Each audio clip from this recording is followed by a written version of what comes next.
గెలుపు కోసం అనేటటువంటి వాళ్ళు యువకులు ఉంటారుగా మీ పేర్లు మీ ఫోన్ నెంబర్ ఇవ్వండి. ఎందుకంటే మనం ఎక్కడెక్కడ ఏ రూరల్ ఏరియాలో మనం ముఖ్యంగా కాన్సన్ట్రేషన్ చేయాలి.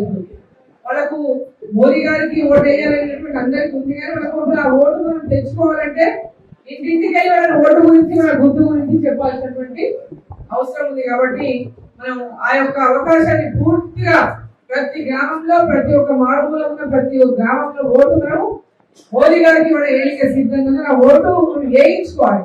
పార్లమెంట్ ఓటు అంటే చాలా మంది పోలింగ్ కూడా రాదు, ఎక్కువ మంది ఇది మనకేం పని అనుకుంటారు. రేషన్ ఇది మన ఓటు కాదు, పెద్ద ఓటు. ఈ ఓటు చాలా ముఖ్యం. ఇక్కడ తెలంగాణ అభివృద్ధి జరగాలన్నా మన పాలమూరు అభివృద్ధి చెందాలన్నా ఖచ్చితంగా నరేంద్ర మోదీ గారు మళ్ళీ ప్రధానమంత్రి ఉంటేనే ఈ అభివృద్ధి సాధ్యం. తెలంగాణ అప్పుల కూర్చోపోయిన అందరూ తెలిసి ఎట్లా ఉంది పరిస్థితి అనేది. సో మన జరిగిన కాంగ్రెస్ పార్టీ అధికారంలోకి వచ్చిన ఇప్పటిదాకా వాళ్ళకి ఏం చేయాలో కూడా చూస్తలేదు. ఆ ఖజానా ఖాళీ అయి ఉంది. వీళ్ళేమో హామీలు అనేక ఇచ్చి అధికారంలోకి వచ్చిండ్రు. నరేంద్ర మోదీ గారు కానీ భారతీయ జనతా పార్టీ గారు ఎన్నికలకు ఒక జరగగలిగినటువంటి యొక్క మేనిఫెస్టోనే ప్రజలకు అందించింది. అరే మనకు అది ఫ్రీ ఇది ఫ్రీ అంటే అధికారంలోకి వస్తాము అది అని చెప్తే మోదీ గారు అంటారు. అట్లాంటి అబద్ధ హామీలు మనం ఇవ్వరాదు. ఈ రాష్ట్ర పరిస్థితి మనకు తెలుసు, ఏం చేయగలమో అదే మనం హామీ ఇవ్వాలని చెప్పి ఎన్నికల మేనిఫెస్టోలో చెప్పినామా.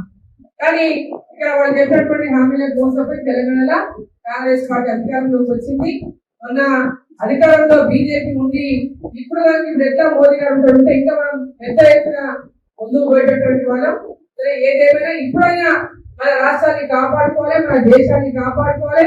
మన దేశానికి ఈ రోజు భద్రత కోసం కానీ మన పిల్లల భవిష్యత్తు కానీ అభివృద్ధి కానీ గ్రామ గ్రామాన ఇవాళ ప్రతి ఒక్క గ్రామం అభివృద్ధి చెందినాడే నరేంద్ర మోదీ గారు తలపెట్టినటువంటి వికసిత్ భారత్ సంకల్పం అనేది నెరవేర్తది. కాబట్టి ఆ సంకల్పానికి మనం ప్రతి ఒక్కరు కూడా మద్దతు ఇవ్వాలి.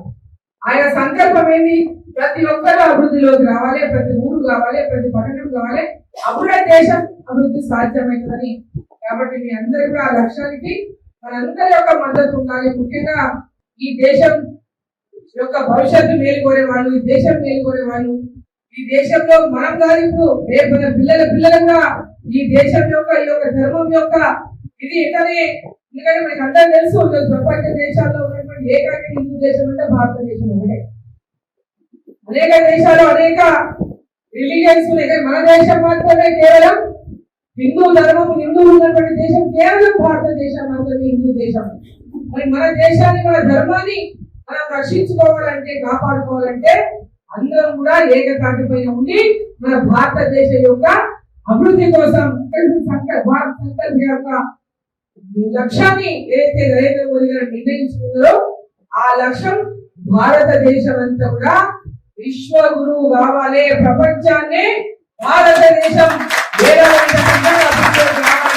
ఏదైతే లక్ష్యంతో పనిచేస్తున్నారో ఆ లక్ష్యానికి మనం మద్దతు ఇవ్వాలని చెప్పి మనందరూ కోరుకుంటున్నాం.